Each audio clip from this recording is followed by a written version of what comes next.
IDPS viva! Viva! IDPS viva! Viva! Na yebisi bino combattant Mambu Maso.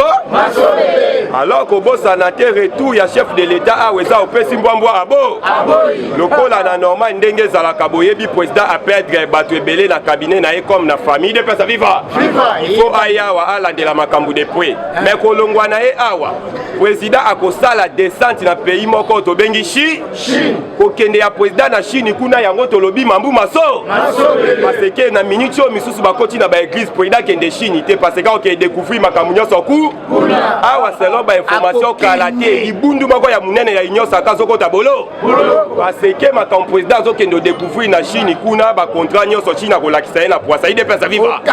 Yango na yebisi yo politique na biso ezalaki to chana nu état de yango moni et chaque semaine ezozanga te sa mutu akota bolo lobi bolandaki monsieur Théophile Matondo oyaza directeur général ya Bieseko akoti bolo pona détournement ya 7 millions de dollars pona kotiaka ka éclairage na bukangalo IDPS viva boko comprendre pourquoi Albert Yuma aza agité akangami na propre mutambuna parce que Albert Yuma kobosa na te yemoko akomaka mukanda tangu tozaka na gouvernement ya FCC cash apesaka mukande pa ya ministre ya économie kitisa biloko or atisaka asalaka ngo pona intérêt na tangu wana égal banda ko futa taxi po aboma ba konkiga mususu alors tant IGF a continué à égal ko kanga ba biloko ya égal pona ta yango moni Albert Yuma na décision o ya ministre ya économie ko motele melango mais lobby ministre ya économie a lobby mutu a kotele me la décision wana place na ebolo bayebi politique na biso pouvoir na biso 21 eloko pa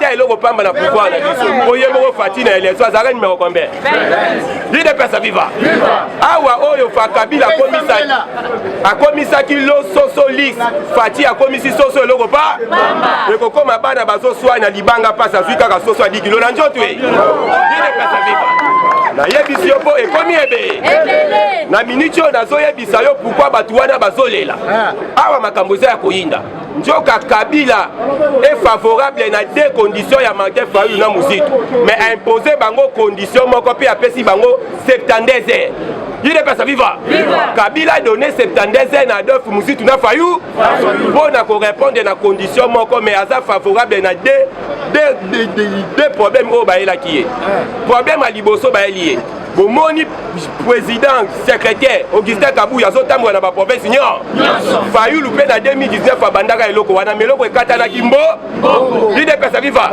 Kabila il faut financer na mbongo IDPS viva wana ba condition ba eli Kabila njimi na ye alors Kabila imposé bango na eloko moko candidat na biso na ika oto benga union des union sacrée bango basali union de Kabili yango moni kika ya bin kaoubi alobi bazaki batu na biso banda 2006 IDPS viva alors il faut candidat na biso ya ika eza olivile pe apesi bango 72 ba kendo réfléchir nango na yebisi yo Mambu Maso alors la milicio bakomi agité parce que bazali kaka na deux discours o bawanda ko kana bakoloba na 2023 insécurité ya est na social Pepe Congo.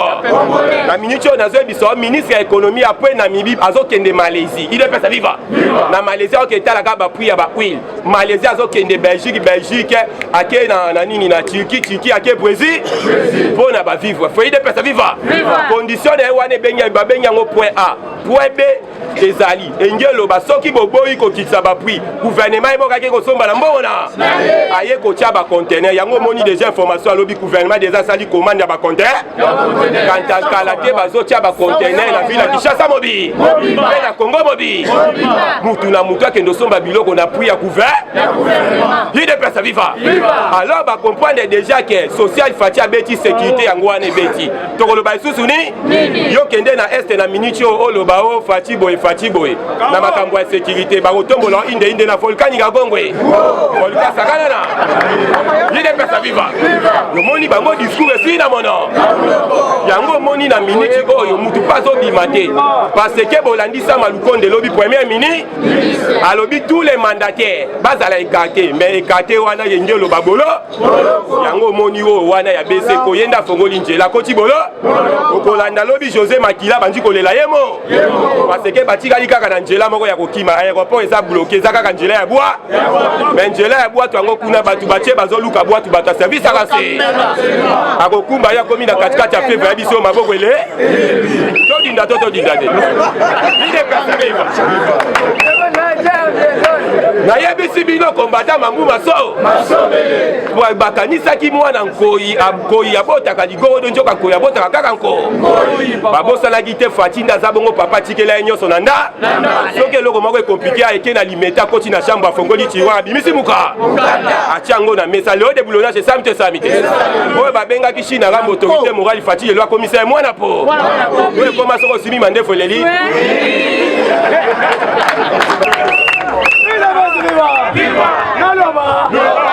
Lobi, nalekaki kote rompo ngaba.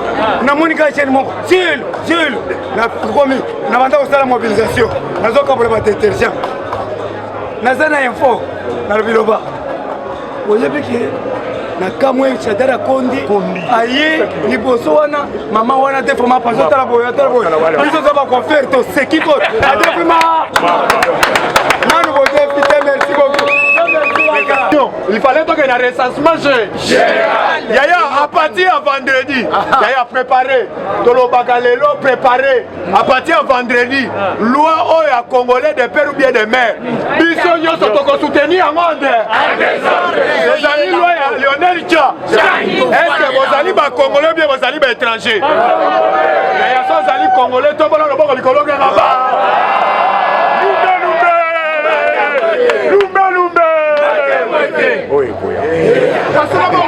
Combattant d'élite na yebisi bino na minute oyo badongolo miso babimi na video lobi na sepelaki ndenge papa Bahati Lukwebo avandaki po ete akomi lettre atindi yango na assemblée parce que pour luka moyen bapusa état de siège na sepelaki na acte wana mais na ye kosepela na procureur oya cour constitutionnelle combattant no bona no bate asigné document atindi yango na kati ya Sénat alobi boye balongola Bahati Lukwebo oyo tobenga immunité par parce que ye mutu aprotégeaki matata po isika bazali bakotuna mu yaya akobanga na yo te awa d'ici bientôt yeba déjà dossier oyo tobengi ya ba avion déjà baofongola dossier oyo tobengi ya nani Congo Airways baofongola ngo yeba déjà Bahati Lukwebo bazali na ka yaya tozobeta komba ya ka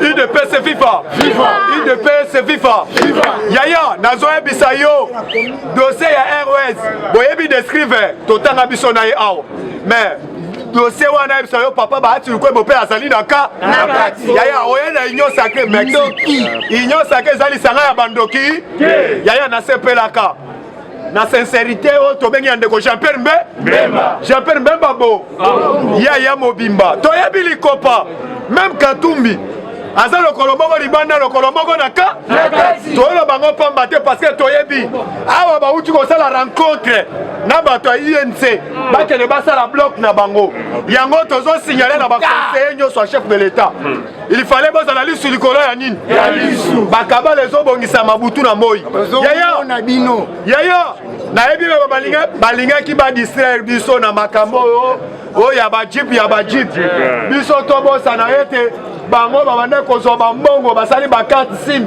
bazozwa mbongo koleka kutu na bambongo ya chip lelo nazoyebisa yo a cause ya papa Gilles alingi te akanga yango te asali nini yango ozomona na bareseau sociaux biso toyebi papa Gilles alingi te avant mokwa tombola nome ye toyebi ndako na ye meme ya wileri wana eza ndako ya kala papa toyebi bino basénateur diabo na bino il fallait bobebisa image ya Gilles alingi yango bokende kofilme bandako wana botiango na bareseau sociaux toyebisi bino cette fois-ci soki bombeki na papa Gilles alingi te biso moko tokobeta bino filmu ya keke parce que bozali minene yaya nalobi bovanda calme bandoki bakobobima na poisa yaya na Congo mutu ayiba su eza te c'est toute la première fois au monde PDG azobanga kocha maboko na kesi ya libenga et ça les mecs na pouvoir à Fatuba combattant d'élite na koyebisa yo ete na actualité politique o tozali nango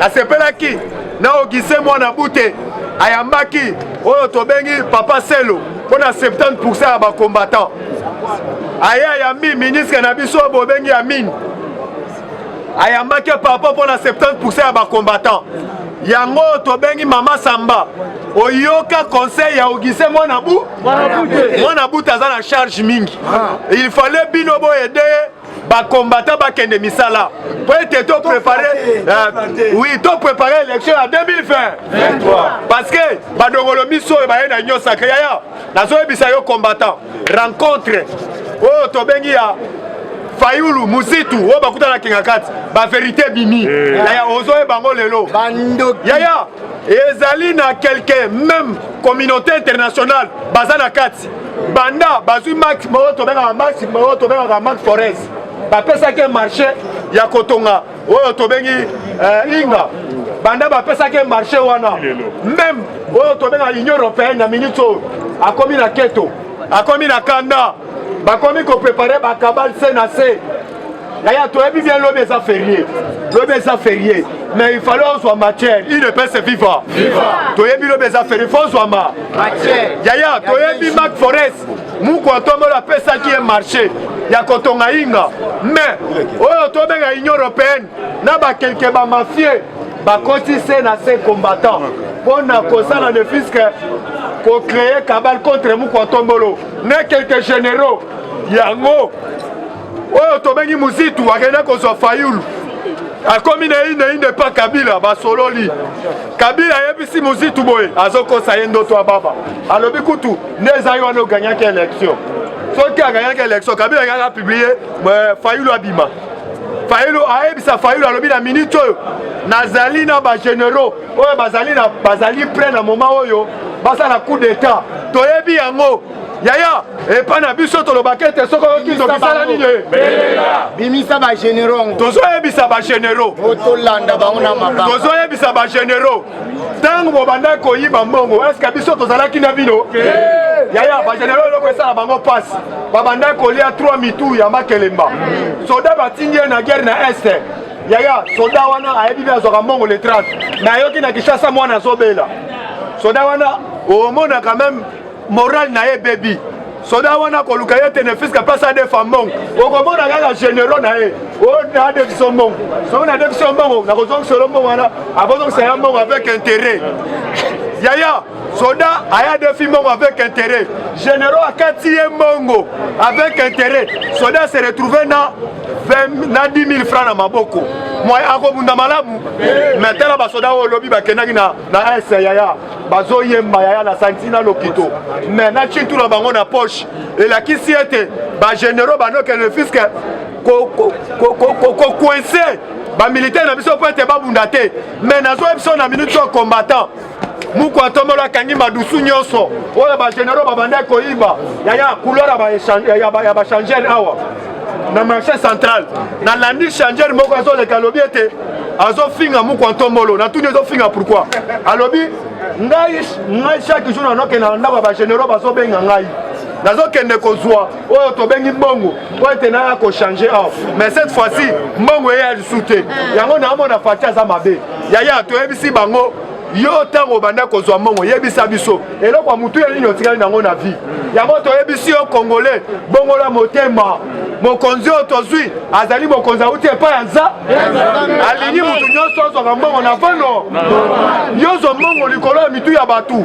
yango omona bana bazobela pulupulu ozobota mona kuluna culture wana ifale toti yaya nayebisi yo na minute oyo combattant bagénéraux na bake basali clique bake basignale Kabila yaya toyebisi bino basiti ngo nyonso boyebisi Martin Fayulu a préparé na ville ya Kinshasa yeba biso nyonso biso population toyebi ba rencontre nyonso wana biso na ye tokosila na nter parce que toyebi tous les cabales oyo bino bo préparer sur le terrain IDPS FIFA combattant donc ça vive longa IDPS FIFA na sepeli na beni mona mwasi moko mobali na ye abombaka aka 15 na ndako akele le plus loin kokende kofunda mobali na ye mobali na nga azalaka na munduki na nda yaya il fallait to sensibiliser peuple congolais même dans basitawa ezala mutu mususu azoboba étranger bazopréparer bakabal papa soki otumi moninga na congolais po otikala na nini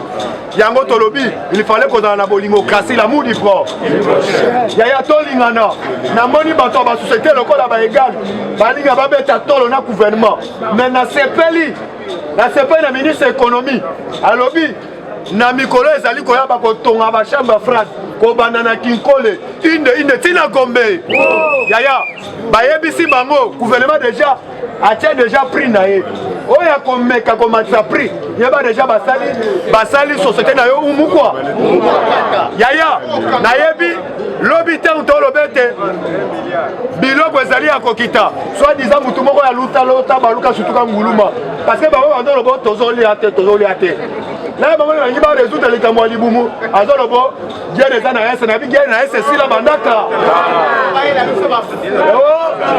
bamosusu bakele plus leo bayela biso bafu nayebisi bango bukanga loso eza yaya bo tokoyebisa bango bakome bakozanga place akotya opposition kotya na Tshisekedi wa mulumba le fait c'est l'alimenter oyo ayebi nzala ayebi mpe pasi UDPS FIFA combattant nayebisi yo tozala mobiliser comme un seul homme yaya totika tante na basalopard parce que basalopard oyo bacomprendre ete ya bango musala tour oyo tula mwisi yaza UDPS viva! Wana viva sachet, pesa viva elonga. UDPS viva! Tete wana ya la muzika. Wana viva ya la muzika. UDPS viva! UDPS viva! UDPS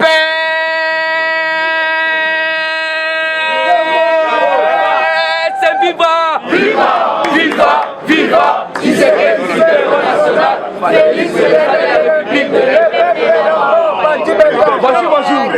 Bonjour les sous-sous. Fatime. Fatime. Mukishime. Donc ça sera Fatime. Mukishime. Momaïbe. Mukwantombolube. Le grand esprit. Mou Lankwassabe. Le président le plus costaud du monde. Le président le plus géant du monde. Le lion de la tribu de la République démocratique du Congo. Betele Mukwantombolo. Yaya Essengotro pour Tozana Katia IDPS. Le parti le mieux structuré, c'est leader. Le parti le mieux organisé, c'est leader. En tout cas, on a pas si binombote na combo ya kole sumasia. Mais nazako répéter. Yaya, c'est quand côté le mana distraction. Oyebi slogan te landa papa landa ya ndenga zozongisa. Kosa ni distraction te fatime. Pourquoi tombo lube? Koma ibe. Yaya lembisi bango politique donc na minute yo kaka fatina fa. Mais oui, puisque tout le bagana politique qui ne risque rien na rien. Fatia wana kena est. Personne. Président ni na fanda de ana est. Des semaines.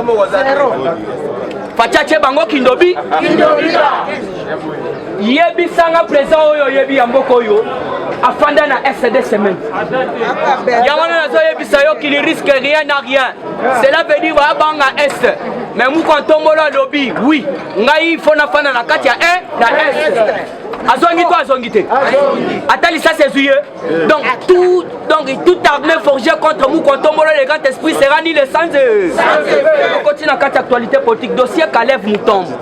12 personnes encore ont allé porter plainte. Pour na Kalev Moutombo. Ah, il faut comprendre mon au cours de mon mandat, il n'y aura plus les intouchables. Et le bananga Otobengi, le coach principal, il y a Moukotombolo. Otobengi na combo ya Paulin Wangongo.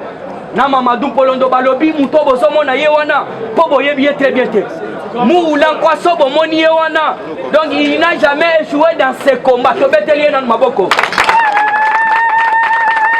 Akei na Est Azongi. Alongi bitumbate. Alongi. Tous on a quatre actualités puisque na comme monopolisé parole. Dossier Kalev na bisibino 12 personnes. Bakendagi lisusu kofunda Kalev pour la arrestation arbitraire, enlèvement. Na ba otobengi torture, lobby. Ba avocat na yende baleli, ba lui mais comment ça fait-il que makambo toujours otozo ko senga que non balongolé nanu lever des nini auto bengi des avis de recherche mais tozo ko mona sous 12 personnes baye toujours les mêmes makambo alors il faut boyer ba que non auto bengi Caleb Mutombo azali na prison ya prison break il dépêche viva azali na prison break c'est-à-dire azali na kati ya Kinshasa so ke bibiente azana centre Lindo na église catholique basaunde bakobate la Caleb alors vous devez comprendre tokozoye à cause de molandité ani chebe Rolanda déclaration alobini auto bengi pejo numbi banda kenda akima wo place azate alobi service de renseignement et kozoye malgré à se cacher wa ndenge moko na Caleb vous devez comprendre qu'est-ce qui se passe. IDPS c'est vivant. Caleb Mutombo en tant qu'un sanguinaire. Abomi Batou, Amélie Makila, donc à Sali Baba vie, ba torture. Parce que justice est commis Kolukaye. Il y a un homme à travers ses avocats. Toujours dans cette actualité, Olive Lembe en deuil. Deuil Zani. Thompson banda côté comme $27, les lots commis à $10, il n'y a pas, et ça m'attend à te.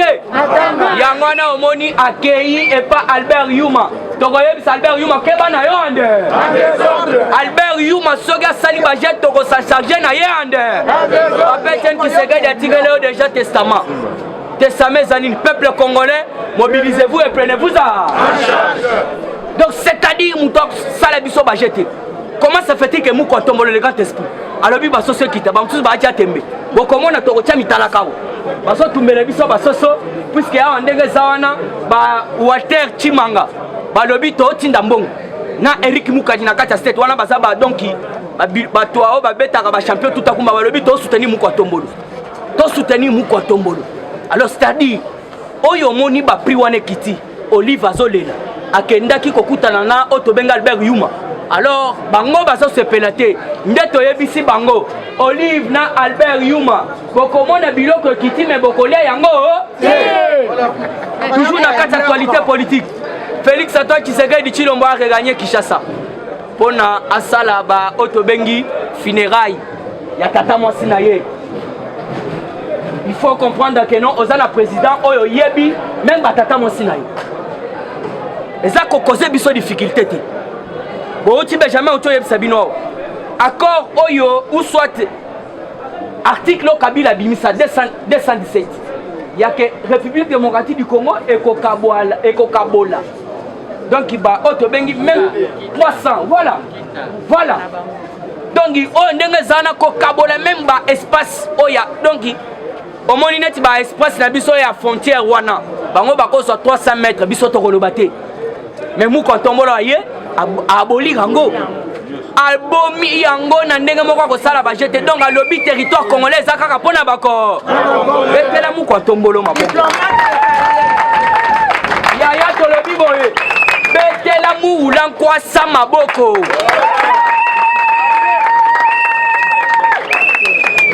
songo boye ko betela maboko donc c'est-à-dire aux biloko zoluka mais awa ba soso kiti ba biloko kiti ba otio tanga la biloko makambu fatia sali mais ce qui est nécessaire fatia lobby ce qui n'a pas si peine à STT je ne suis pas le président de la République il y a ça ko tokota la basoso na to moni Benjamin ayebisi bino fatia sota la basoso te azota la gratuité te azota la social wana te azota la bande ko na biso ya est ya Beni bande ko na biso ya Bunya bande ko na biso ya Butembo ya Uvira bande ko na biso nyonso tu ya Kasindi donc bango nyonso tu balobi na minute oyo rien que Fachi soki ba yoki yo kaka contre Fachi kuna na est ba sala ndenge ADF banda osala bango nde bango balobi omonde ADF banda osala bango ko kata ko bimisa michopo nde ba ko sala soko zo critiquer Fachi bomoni député wana te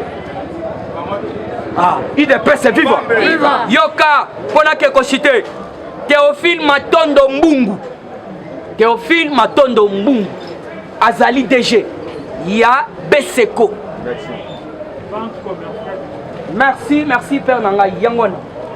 Théophile Matondo Yoka, qu'est-ce qui s'est passé? Ce monsieur a été arrêté. Il a été arrêté et transféré directement. Namakala yoka asali nini Théophile ayibi 7 millions de dollars na Bukanga Lonzo ayibi yango ndenge nini ye bapesi ye 7 millions po akende ko électrifier Bukanga Lonzo nyonso wana IGF les gardiens du trésor public.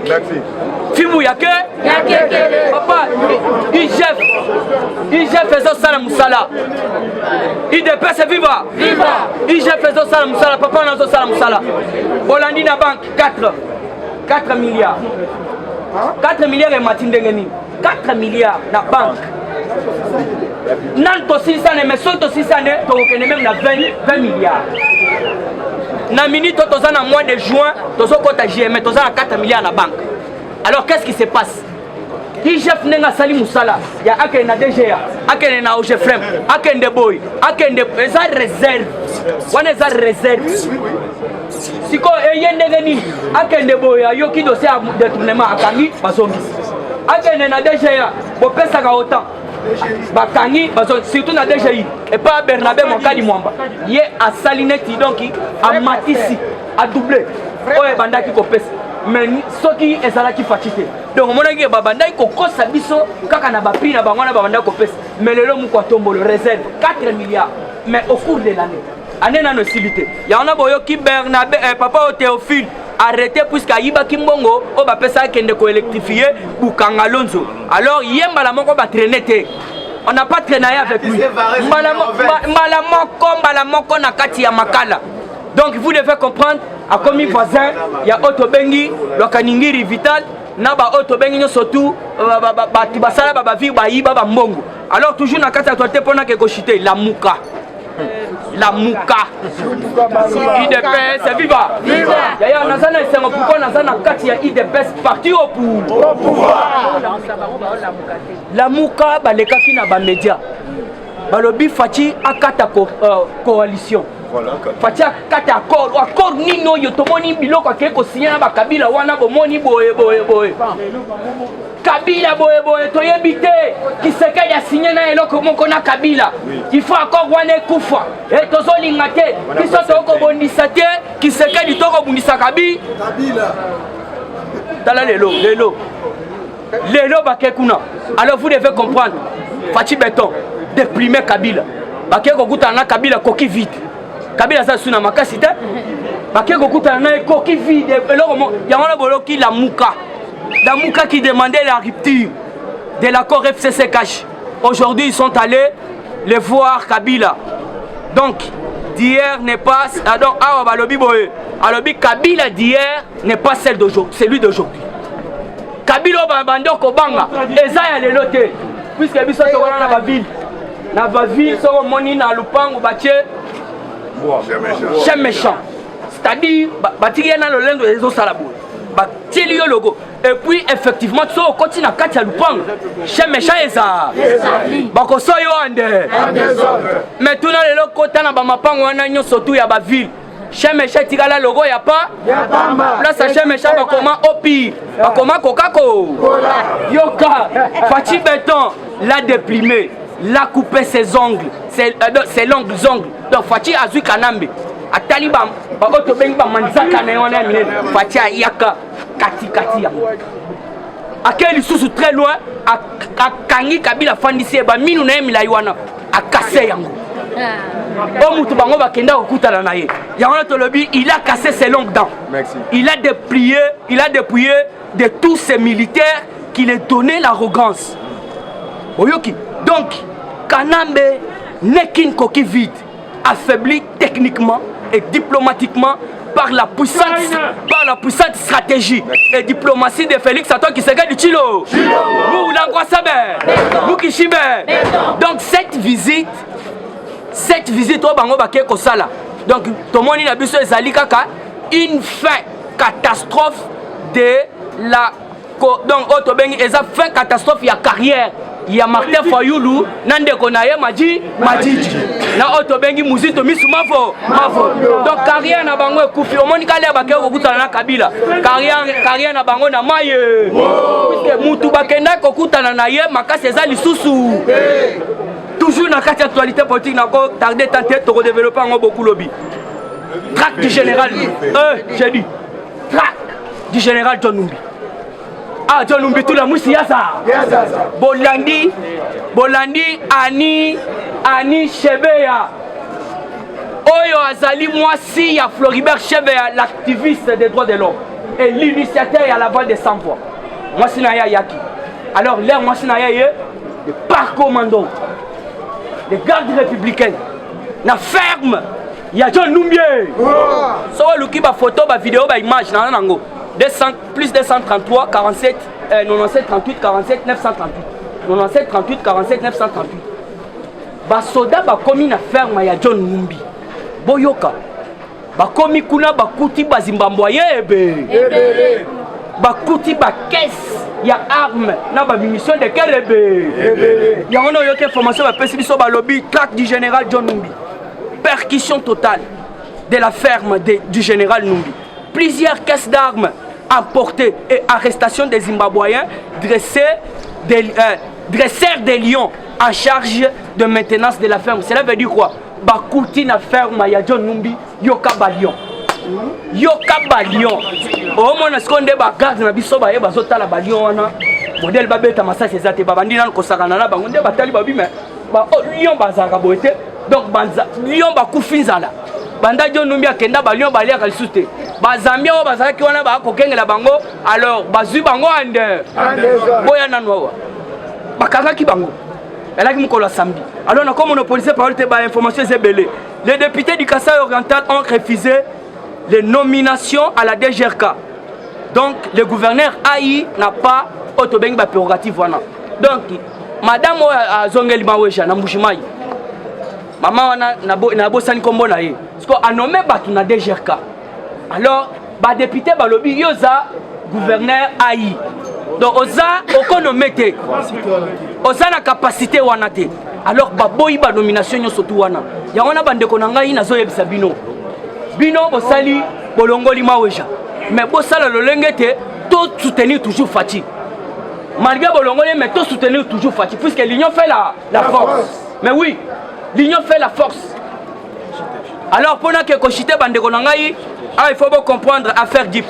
Papa Mbosso, Kodiankwanga, Alobi, jusqu'à présent, naza komona komba mutute na liste ya batoyo balingi bazo Dipte. Ndeto profiter to bisi Papa Mbosso. Biso pe ba président du parlement de Butoza na posa ba Dipande.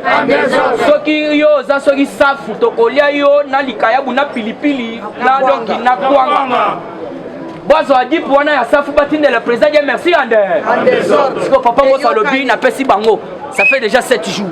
Nazo mona mututa zo yake non chako mona ngana rezoité alors pendant que kochite Kinshasa Godem pour traduire en justice alors le jour wana na web sabino nani a traduire rien en justice alors maintenant na bate qui de paix vivre chibe mukishibe mo maibe mu kontombo lube mu ulanko sabe le président le plus constant du monde Magloire Kabemba to betele na maboko Magloire Kabemba a sali Mukanda a quelque funda Gentini Bafou. C'était à travers son avocat, Napesi Mimbola. A le but au fundi Ngobila. A un des aboyés Biliaki Bangobiko. Merci Bobette la Chinois Maboko. Eshima, votre magazine qui bat au rythme de l'actualité. Édition spéciale au cœur de la lutte contre les détournements des fonds publics et autres faits de mégestion, l'inspecteur général des finances Jules Alinguete est la pièce maîtresse de la stratégie antifraude de l'ère Tshisekedi. Expert des finances, en moins d'une année, Jules Alinguete a su dire halte aux détourneurs, dénicher les fossoyeurs de l'économie congolaise et déjouer les stratégies de vol des deniers publics au point de devenir le symbole de la lutte contre la corruption en RDC. Interview exclusive du numéro 1 de l'UGF. Mission de l'UGF, innovation apportée à l'inspection générale, les confidences des résultats d'enquête, patrouille financière, à qui l'UGF fait-elle rapport, qui donne des désordre à l'IGF, comment contrer les immunités parlementaires, les observations faites dans plusieurs provinces. Des révélations sur le dossier. Bukanga Lonzo, retransmission en direct des matchs Léopard, exonération et compensation, le rôle de l'UGF dans les régies financières. IGF est-elle justifiable devant la justice? Plusieurs questions soulevées et confidences de l'inspecteur général Jules Alinguetekei à lire dans ses numéros spécial Finance. Focus, la direction générale des impôts a réalisé une grande performance en mobilisant 1100 milliards de francs congolais en avril, dépassant largement les 637 milliards de francs congolais leurs assignés grâce à son directeur général Barnabé Mwakadi Mwamba. Bonieme Ecofo-Lucien récompense le mérite de ses agents et cadres dans les buts de continuer à maximiser les recettes. Découverte, ministre de l'Emploi, Travail et Prévoyance sociale, Claudine Ndouzi M. Kembe est plus que déterminée à matérialiser les actions prioritaires de son secteur telles que présentées par le Premier ministre Samalou Kondé devant les élus nationaux. Nation, Dr Jean-Jacques Mbungani Mbanda est médecin expérimenté pour relever les défis sanitaires en RDC. Catastrophe naturelle Nirangongo, 19 ans après, les larves ont de nouveau coulé. Parité, Antoinette Nsamba, ministre des Mines au cœur de la révolution minière. À lire également interview de Noël Chani, Tribune Jean-Pierre Alumba et plusieurs articles d'actualité générale. Retrouvez l'intégralité du magazine Eshima dans les kiosques. Eshima Magazine, un nouveau standard d'information.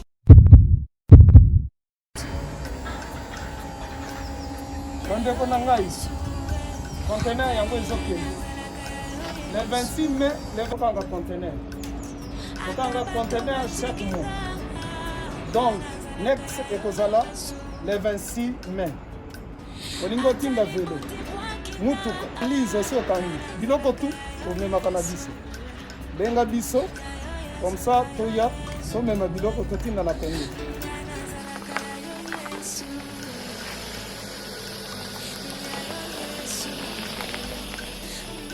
Bandeko kari yango oyo touti kozongo ezokende Kinshasa. Ozana mutuka pesa biso ezoke. Merci. Le 26 mai, mosusu ekwende. Il y a 2021 otosana ngo. Donc tosala ka chaque mois. Oza besoin na carton benga biso. Biso munene yango. Moyenne yango. Boko moyenne. Yango. Na carton na biso ya muke. Dans la 3 dimensions. Onyo solingo tinda benga biso tozozwa ba vélo, tozozwa ba valise, mituka tozozwa. Donc eloko tout tozomema na Kinshasa. Merci beaucoup. Mutuka, vélo, salon, biloko andako, biloko tout tozomema. Donc vous hésitez que bobenga biso tozala na pona kosowana.